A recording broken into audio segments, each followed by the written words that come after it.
President suggested to her, she was kind of taking her fate in her own hands. You know, one of the interesting things about this book, and again, I think in a way that you say it, Josh, it affirms a lot of things we knew, but puts it kind of, for me, in a new context, new quotes, new interviews. One of them is about women. And we know that Steve Bannon believes that he is the person who helped Donald Trump survive the infamous Billy Bush tape. Right.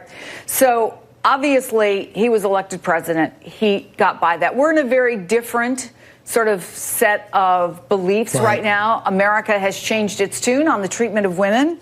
And there is a quote in here about Hope Hicks and Corey Lewandowski, who, according to the book, had an on and off again romantic relationship. And of course, he was fired in 2016 for clashing with Trump family members. And this is what the book says. Hicks sat in Trump Tower with Trump and his sons, worrying about Lewandowski's treatment in the press and wondering aloud how she might help him. Trump, who otherwise seemed to treat Hicks in a protective and even paternal way, looked up and said, "Why? You've already done enough for him. You're the best piece of tail he'll ever have," sending Hicks running from the room. I think certainly one of the pieces of this book that will upset more than a few people, will affirm for a lot of people what they believe is how Trump really what Trump really believes about women and how he treats women.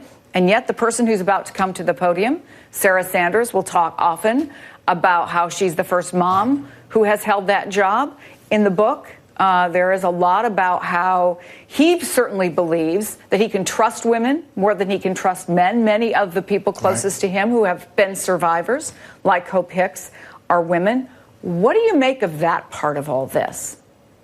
Well, Trump Tower was known, and in the White House, as being a pretty crass place. The president frequently curses and uses off-color language. People who've golfed with him or around him say. You obviously heard the Access Hollywood tape and his comments there. I have also spoken to West Wing aides who are women who say he's never denigrated them and, in fact, has praised them and welcomed their opinions.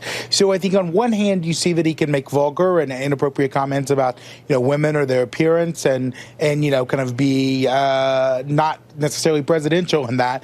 And then another way, he can be a decent boss to women. If you look at some of his aides who were with him the longest of the Trump organization, some of them were women who really respect him to this day.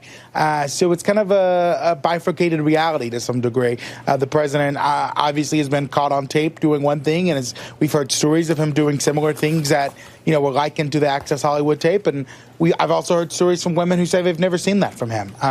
So I think it's kind of both at the same time. There is another bit of this, and that is about